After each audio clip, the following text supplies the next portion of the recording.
Thank you.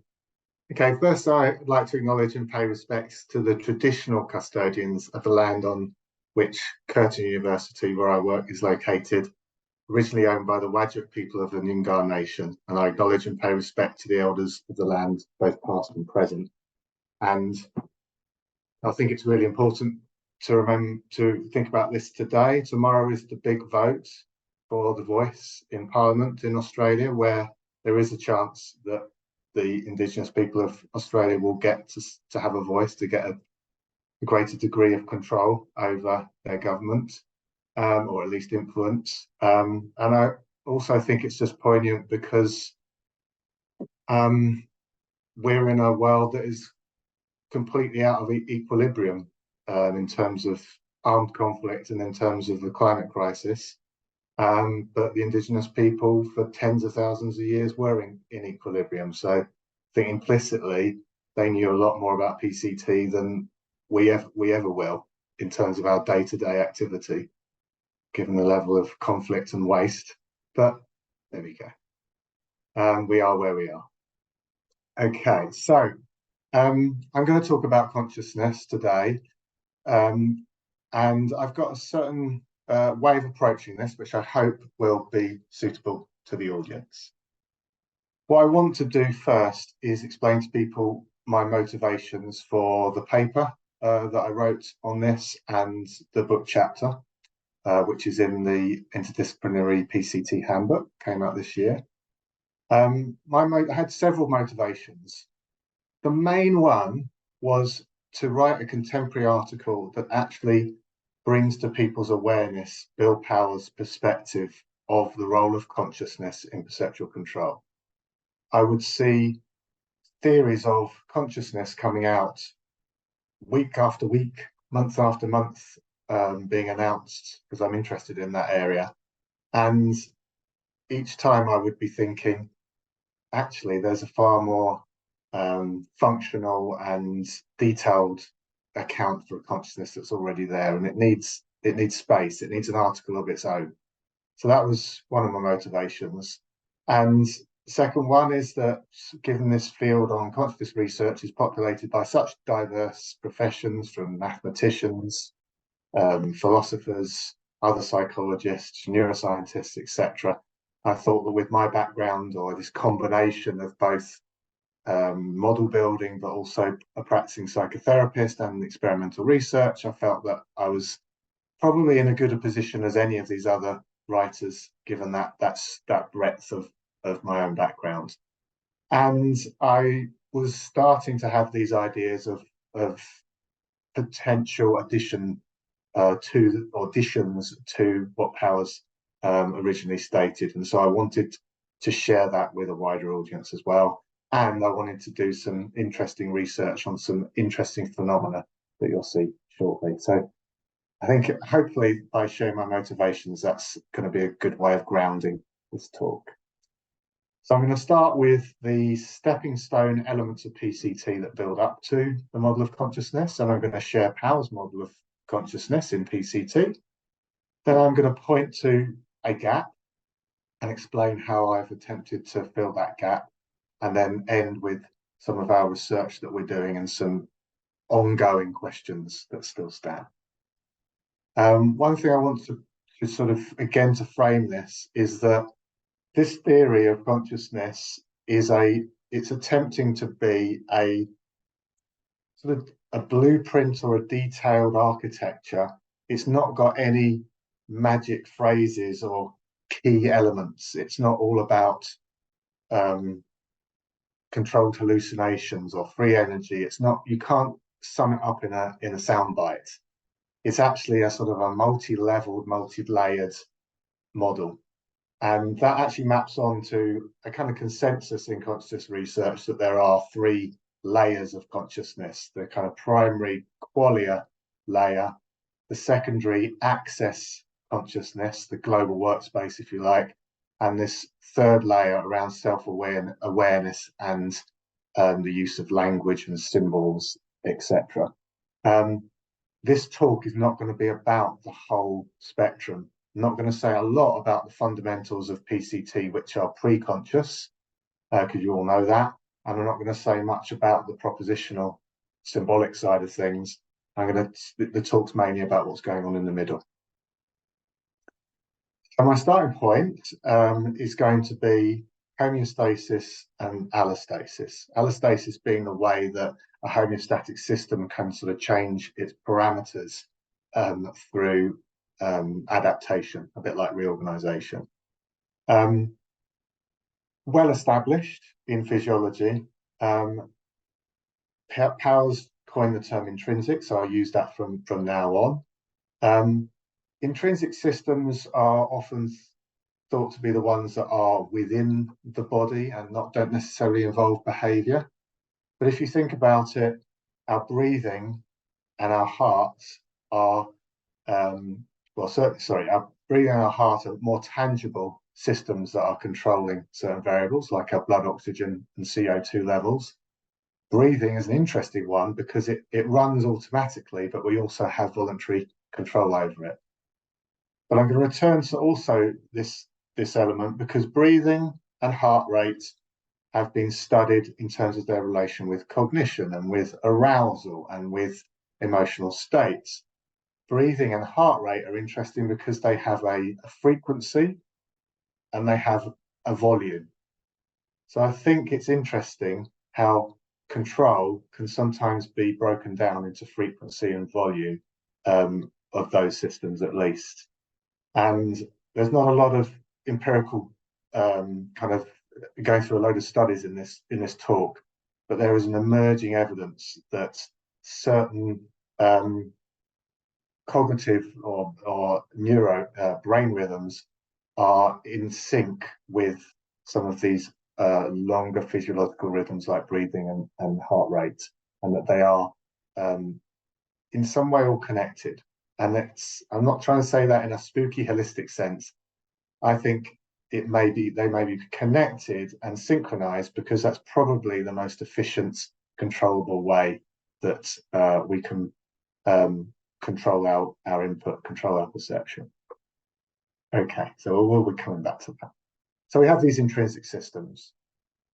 We also have our perceptual systems, our perceptual hierarchy. And as we know, behaviour is the control of perception, and our perceptual hierarchies are built from these control units, which have key elements that you see in this diagram that have got important distinctive roles in the process of perceptual control.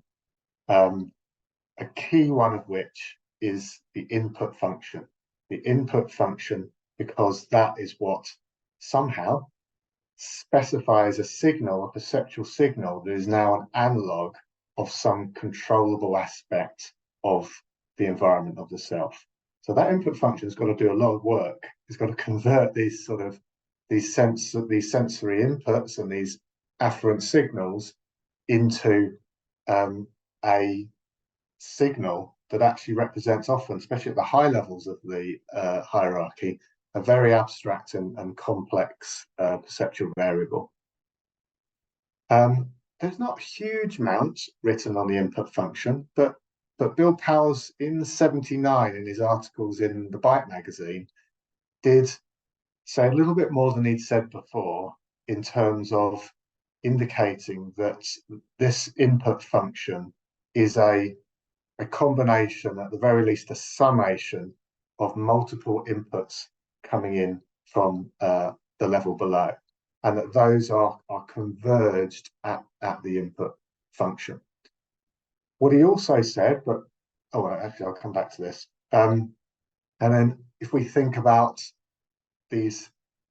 how we could possibly represent the layers in the perceptual hierarchy, this is Doug Purcell's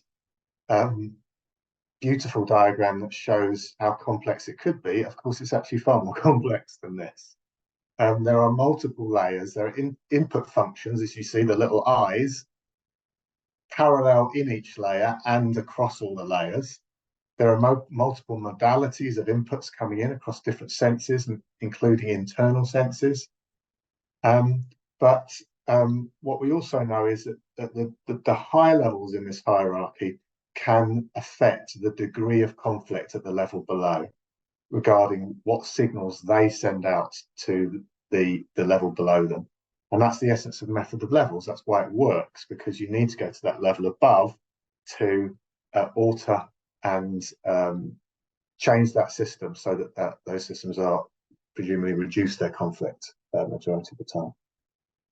The other thing, if we look at this complexity and we think about this being distributed across the brain and the body, there's going to be very different signal delays coming in through this system, dependent on what pathway those neurons take from the fingers, from the feet, from the eyes, and through the brain. And so that's going to add a certain level of intrinsic, fundamental fuzziness to the temporal acuity of those signals, which I think was alluded to yesterday as well, but it's significant for this model.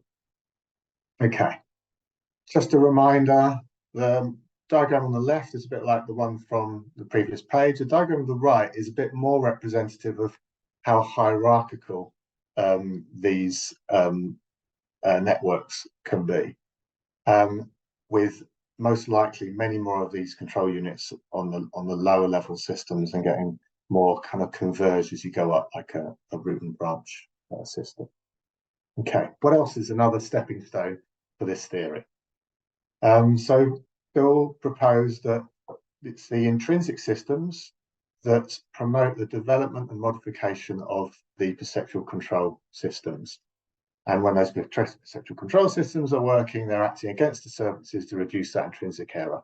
So when a little duckling perceives the intrinsic misbalance, when it's been left alone behind the mother duck, it needs to reinstate its perception of the mother duck and close that distance between them and the rest of the family.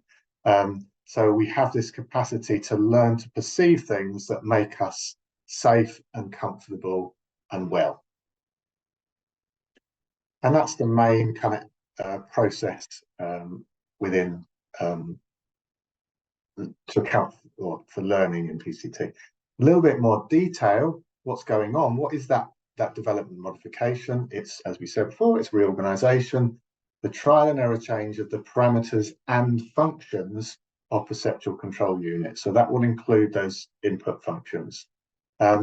This model, many of you have seen it, but I think it's just nice to see it running, just so we can see the dynamic change and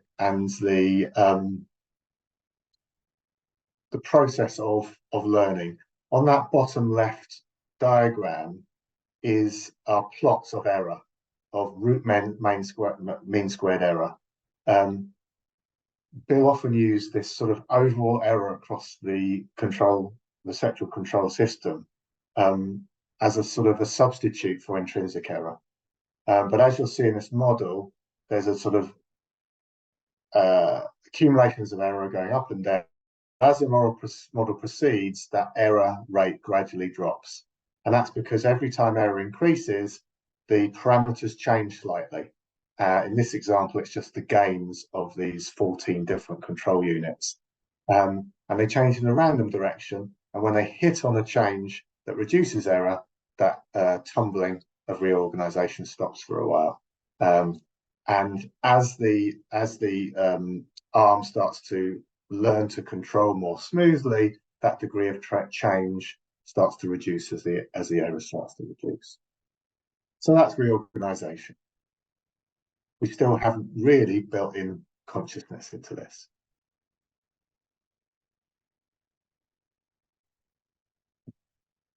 Other thing that Bill elucidated very early in the 1973 book was that he thought that the brain was very capable of, or neurons are very capable of constituting a variety of essentially mathematical functions, summating, subtracting, integrating over time, differentiating and adjusting for delays. I mean, he did some fairly convincing diagrams of those, although they're not of actual neurons, but his proposal of how that might work.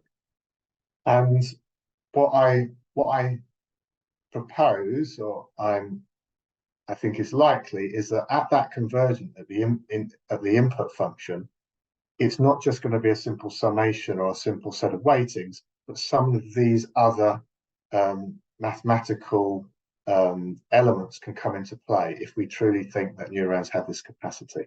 And that can be driven by reorganization, in the sense that there can be a trial and error searching of the problem space to find the form of combinations of multiplication, summation, amplification, etc., that converges on an accurate perceptual signal. Okay. Anyway, again, what did Bill say about consciousness? Consciousness, he proposes, at the locus of reorganization. It follows that locus of reorganization, and it's the control unit that we are aware of that is changing its properties and reorganizing. And that's, a really helpful insight for the clinical work that we do. And I think it's enough, to be honest, would have been enough to write this article.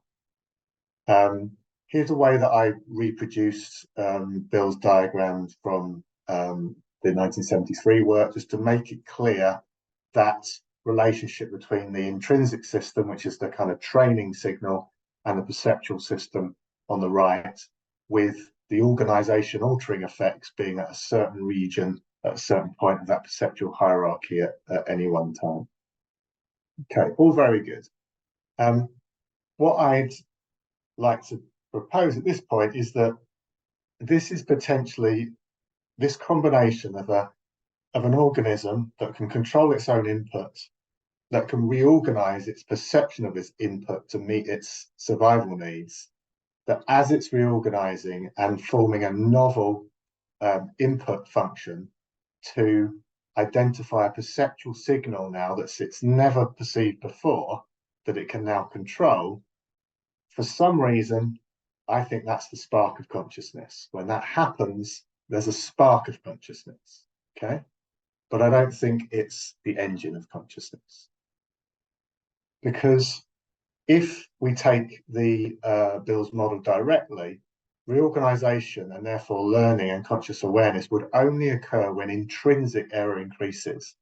What about when intrinsic error is reducing, or when it's near zero? If reorganization is the spark of consciousness, what is the engine that sustains it? Or another way of saying that is, how can an organism learn about the world to preempt the increases in intrinsic error? And there's a whole other literature out there that isn't involved, that's about learning, but not learning for survival's sake. Learning because it's fun, because curiosity is self-perpetuating. It's also been called stimulus hunger from a behavioural perspective, innovation rate from a cognitive perspective, and optimal stimulation from a clinical perspective. There seems to be enough convergence to suggest that there's a more positively valence intrinsic system that is encouraging us to learn, that doesn't require us to be out of homeostatic balance to do so. So therefore, to preserve all of what Bill said around consciousness, including the fact that the intrinsic systems must be necessary for development of perceptual hierarchy, the simplest solution to preserve that but add to it would be to say that there's another intrinsic system that's responsible for learning's sake. It's the engine of consciousness. It's what fills in the gaps and keeps us reorganizing even when our life isn't in danger. So if that's the case, what could the controlled variable be for that intrinsic system?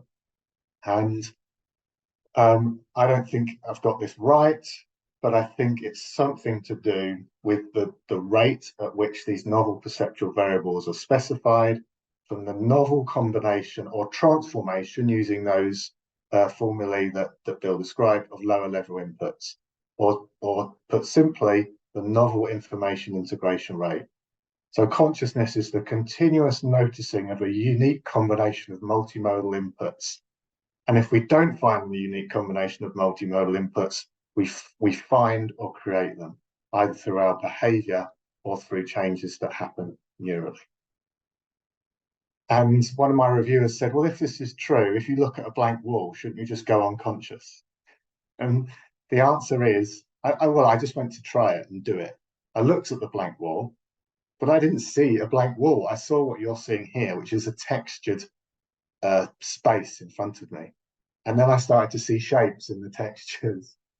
I started to integrate blobs into animals and things, which proved the point that you can't just think of nothing.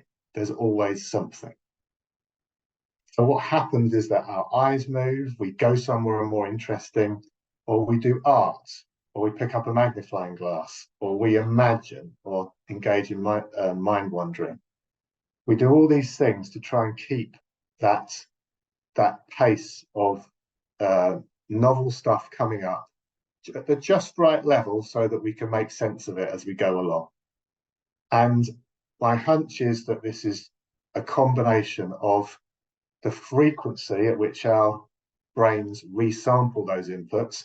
Bearing in mind, it cannot do it continuously. There's too many delays in the system for it to have a high temporal acuity. So it's got to just chunk it over some number of milliseconds.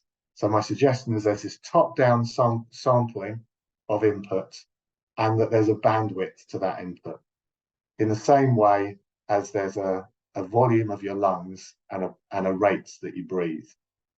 So what this model predicts is that there's this just right rate that people integrate novel inputs, and that their actions and mental processes will counteract disturbances to maintain novel input at a desired rate.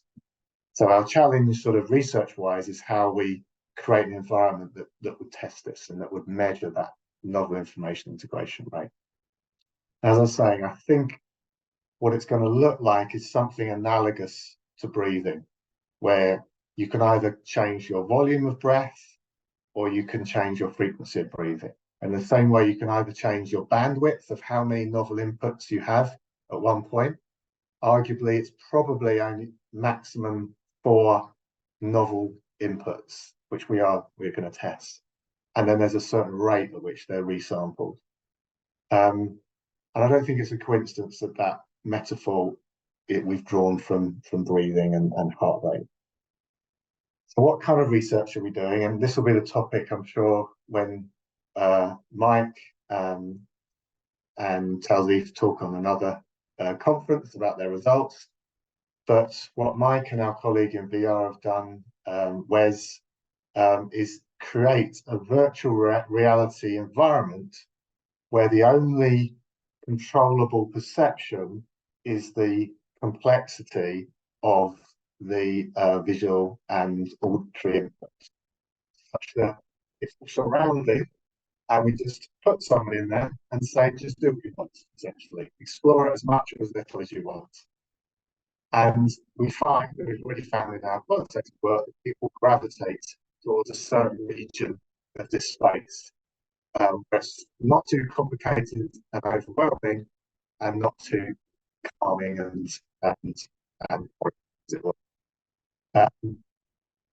and we are hoping, or Mike and myself and colleagues are hoping to really enhance this, make more animation and sort of movements going on at that complex end, so we get a wider range. And we also plan to introduce more disturbances so we can see if people act against those disturbances to keep themselves in that sort of comfort zone of input.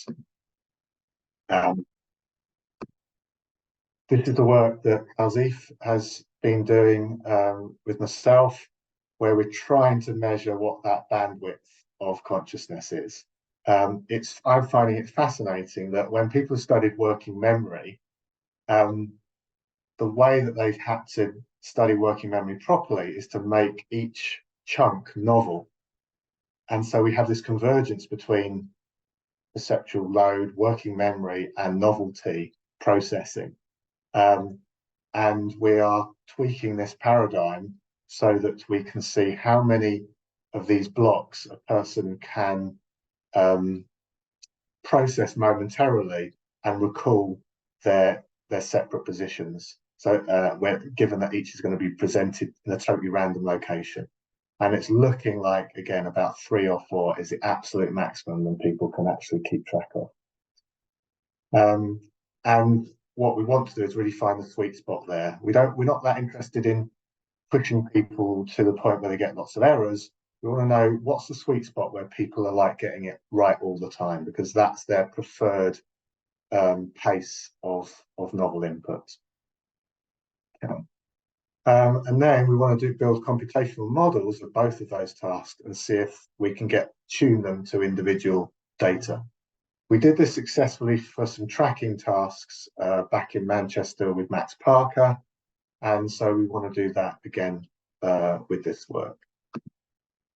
So this is my last slide. I think we've come a long way in terms of the ideas and the designs. We've not got any actual quantitative data yet. We don't really know what the actual control variable is. I'm just giving you a lot of guesses, and it's going to be something that the nervous system can actually specify and control, and I'm not an expert in neuroscience.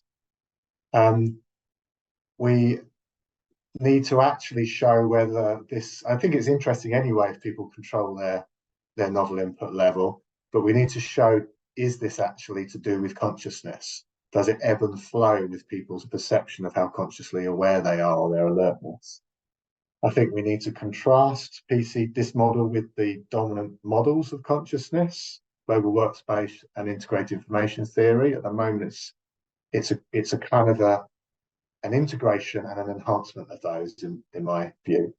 And I also think we've got all kinds of exciting directions this could go in terms of clinical and organizational aspects and mental health aspects, which we're only just starting to think about. And then the biggest problem is, how do you explain this model? I've enjoyed explaining it today because you guys all know PCT, so you can work from there. But to explain it from scratch is going to be really hard, and that might explain my poor citation rate to date, amongst other things. But yeah, it's been a great opportunity to share with you, and I look forward to some comments and questions.